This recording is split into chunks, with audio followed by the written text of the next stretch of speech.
In the 15th chapter of John, we encounter Jesus at the Last Supper before his arrest. And in his long speech before he leaves his disciples, he talks a lot about the virtues of love. Starting with chapter 15, verse 7. If you abide in me and my words abide in you, ask whatever you will and it shall be done for you. By this my Father is glorified, that you bear much fruit, and so prove to be my disciples. As the Father has loved me, so have I loved you. Abide in my love. If you keep my commandments, you will abide in my love, just as I have kept my Father's commandments and abide in his love. These things I have spoken to you, that my joy may be in you, and that your joy may be full. This is my commandment, that you love one another, as I have loved you. Greater love has no person than this, than to lay down one's life for one's friends. You are my friends, if you do what I command you. Amen.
On February 14, 2021, Valentine's Day fell on a Sunday. At Uni Place Christian Church, we celebrated worship that week by lifting up the ministries of Week of Compassion. Knowing that God is love, we focused on the many compassionate actions that love requires. Love responds to the hungry by sharing food. Love responds to the homeless by finding them shelter. Love responds to those experiencing injustice by working to change unjust social structures.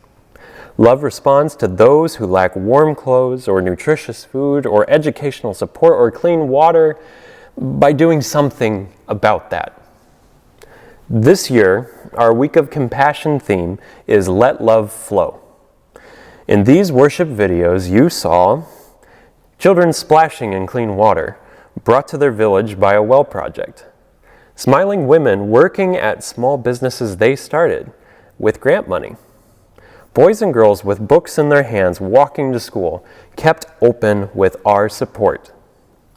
Because Week of Compassion stays connected for the long haul with the local leaders who initiate and direct these projects, our church's development work is sustainable We do not abandon communities in need after a quick helicopter drop-off and photo op. Week of Compassion is also our disaster relief program. So, Week of Compassion was helping local churches in the U.S. respond to hunger needs at the start of COVID-19 crisis. UniPlace received $1,500 from Week of Compassion in the spring of 2020, enabling us to double our meal program as our neighbors were first thrown out of work and most had not yet navigated the unemployment system. These same COVID relief grants also help social service agencies across the country and around the globe to secure the health protocols they needed, masks, thermometers, and sanitation equipment, so they could operate safely as needs increased.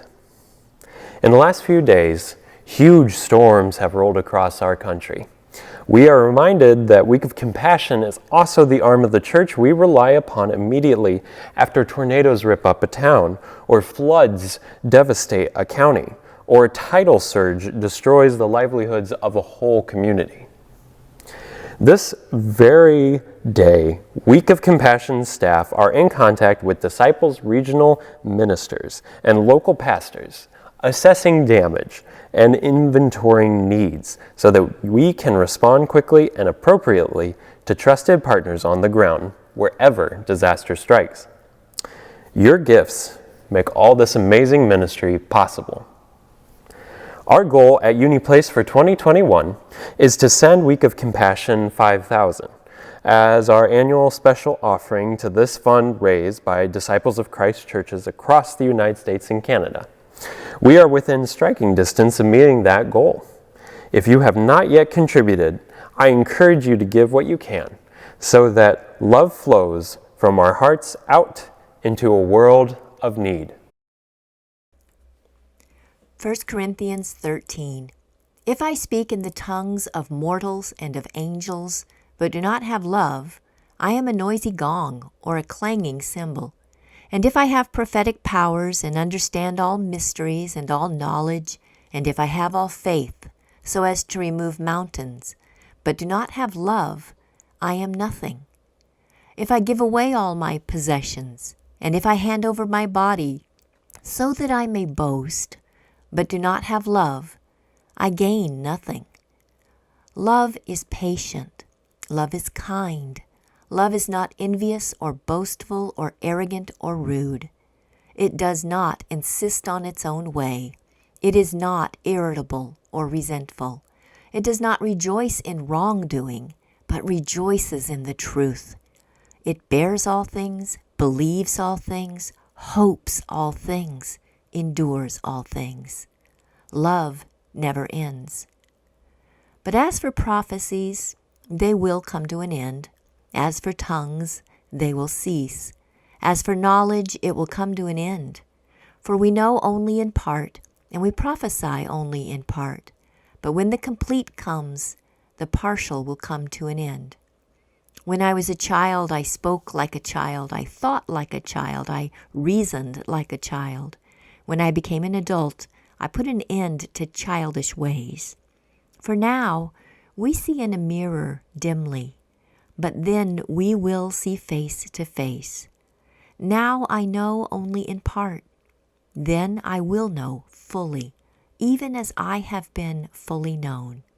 And now faith, hope, and love abide, these three, and the greatest of these is love.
Do any of you remember the movie Love Story, starring Ali MacGraw and Ryan O'Neal?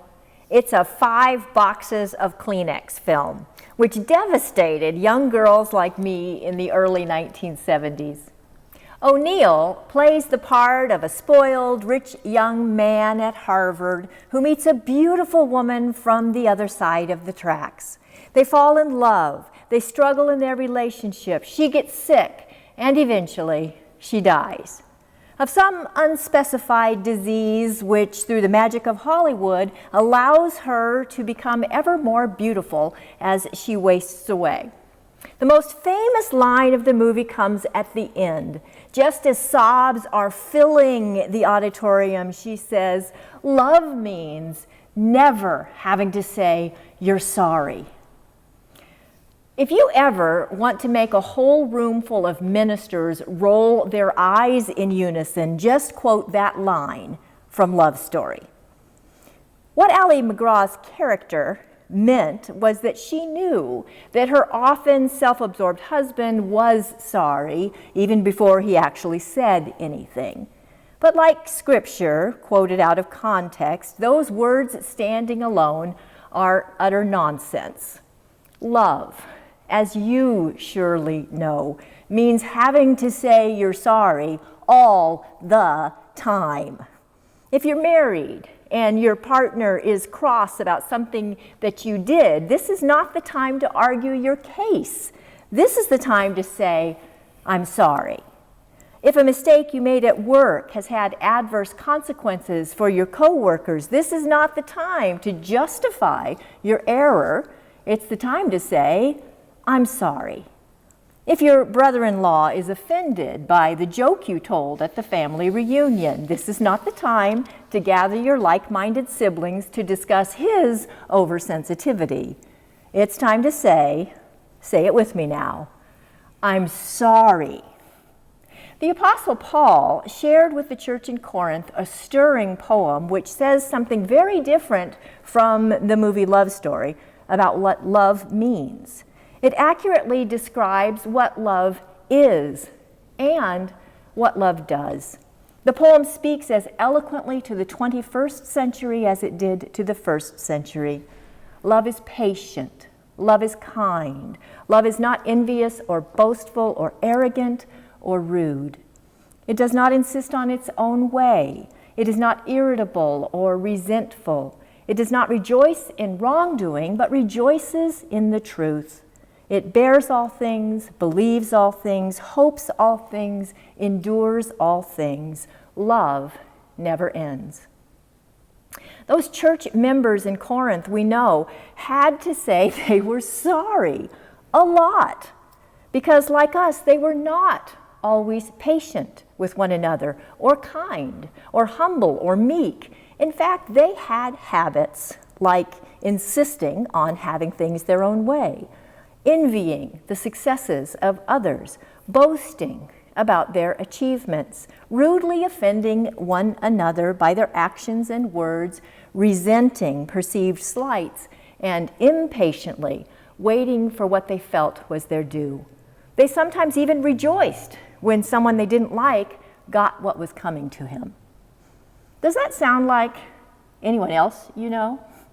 We might respond, well, we're all just human. And certainly, the Corinthians were human, as are we. Still, Paul reminds us we humans are God's own beloved children. And the God who loves us, the God who is love, calls upon us and empowers us to love. We will find no quarter in either the Gospels or the writings of Paul for any lazy, well, I'm only human argument. The poem ends, now faith, hope, and love abide these three, and the greatest of these is love. Last week, we turned from the cardinal virtues of prudence, temperance, justice, and fortitude to the theological virtues of faith, hope, and love. Today, we conclude this Lenten series on the virtues with what Paul rightly names as the crown of all virtue. We read in John 13:34 these words of Jesus, And now I give you a new commandment. Love one another as I have loved you, so you must love one another. 1 John 4:7 says, Beloved, let us love one another, for love is of God, and anyone who loves knows God.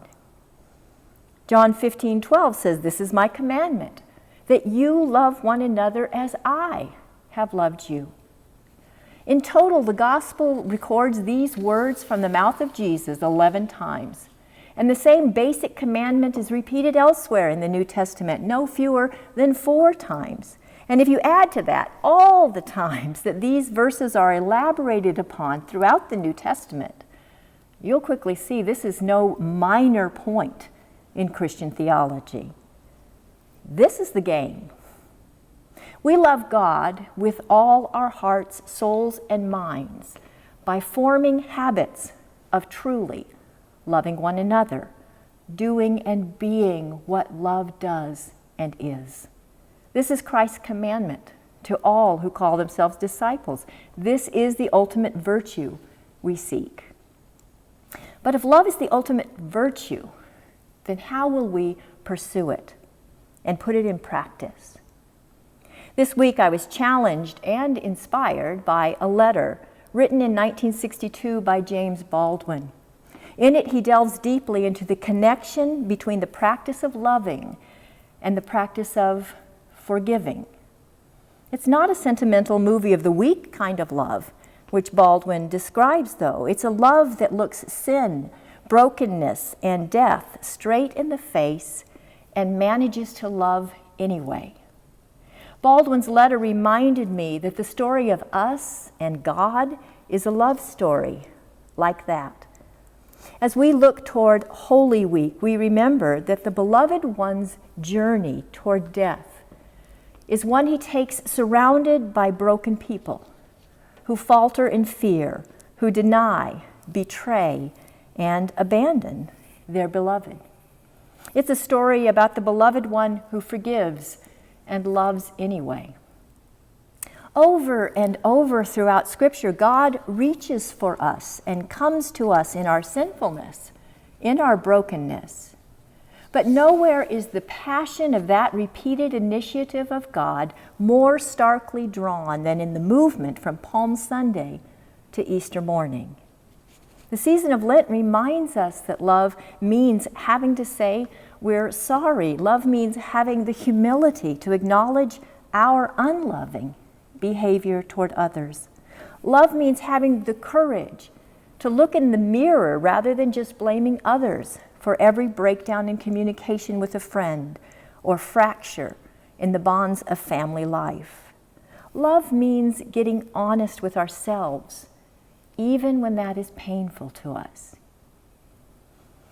Next week, we will face Peter's agonizing hours warming himself at the fires in a courtyard, and Judas's trembling kiss in the garden, and the hasty departure of all Jesus' disciples as swords are drawn, their teacher is arrested, and the courts condemn him. Will we externalize the struggles of these biblical characters as if they are too different from us to be recognizable? Or will we internalize the tears of Peter, Judas, and the others? Will we hear the deep question probed by the gospel writers, Lord, is it I who will betray you? The letter James Baldwin wrote, which I mentioned before, is one which he wrote to his 14-year-old nephew. It is written from a place of lived experience with racial injustice. James Baldwin in 1962 knew that the realities endured by grandfather, father, and uncle were yet to be fully grasped by his teenage nephew. Like the talk that so many black fathers and mothers have given their sons as they reach puberty, the letter is an example of the most excruciating kind of love. It is the command to love someone who is hurting or will hurt your beloved. Baldwin begins by describing the intimate relationship he had with his brother, the father of his nephew. He describes holding his brother as an infant, carrying him on his shoulders as a child, and conversing with him in adulthood as a peer.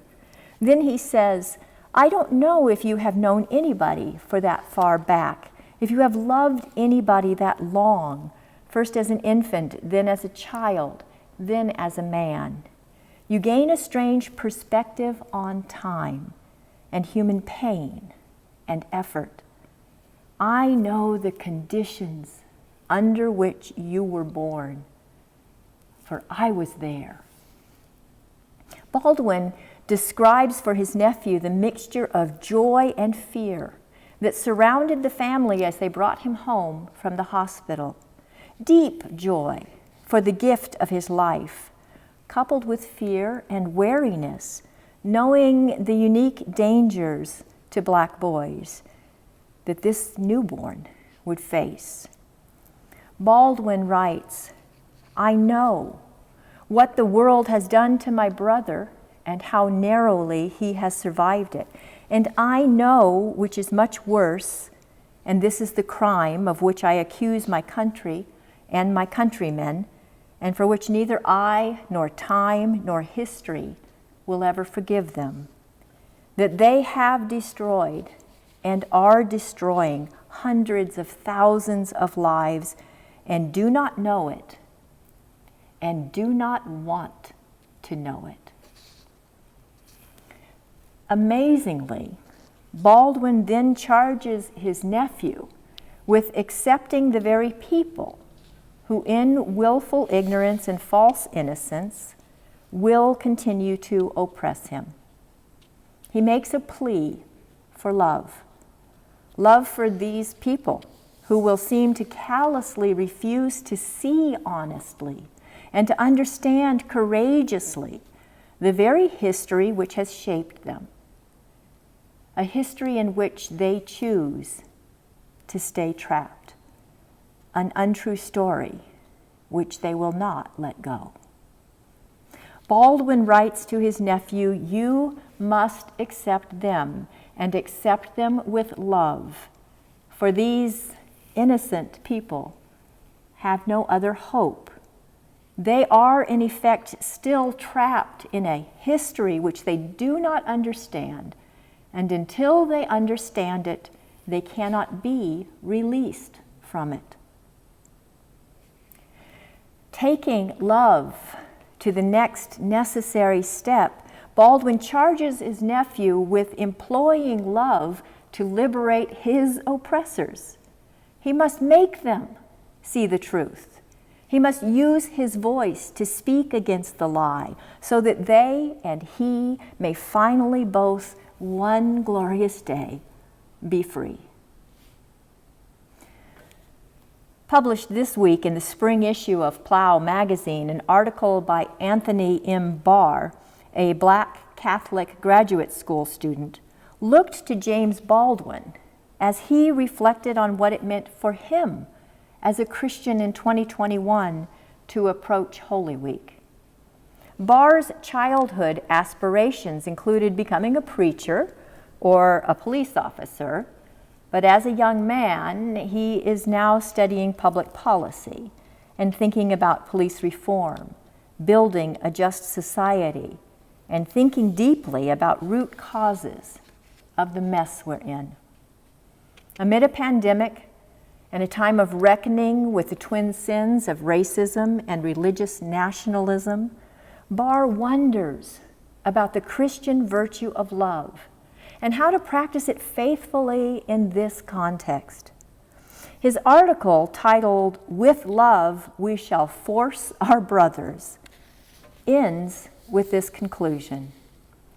I am still trying to learn about love from Baldwin, still trying to figure out how to reconcile deep hurt with acceptance, still trying to figure out how to bear the cross in solidarity in such a way as to enable peace.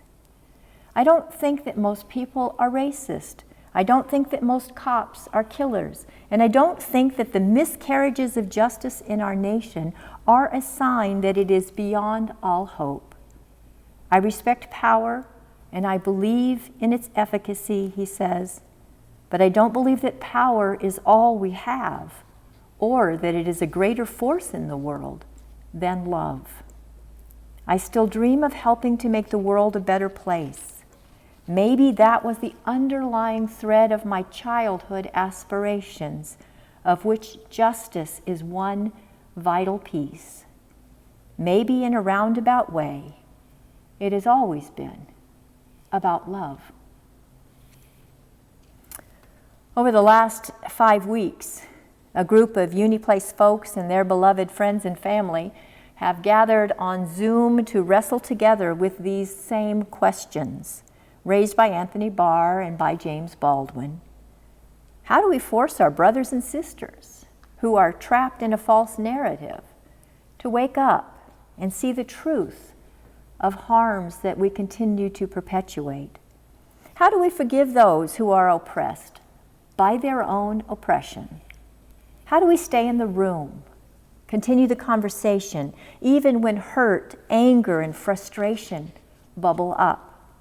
How do we find common ground as we navigate this sea of difference?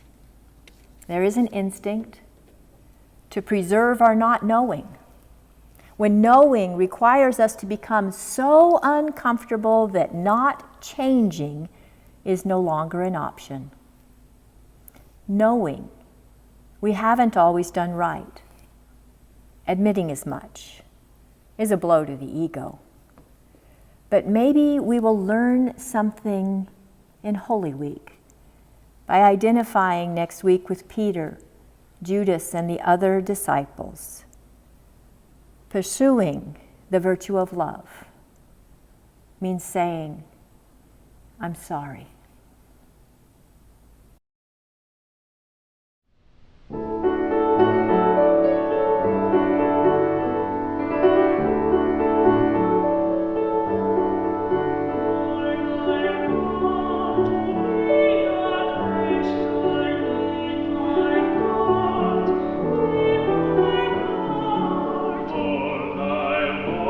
To be a Christian in thy heart.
On the night when he was betrayed, Jesus, after having blessed the bread, took it and broke it and gave it to his disciples and said, "This is my body given for you.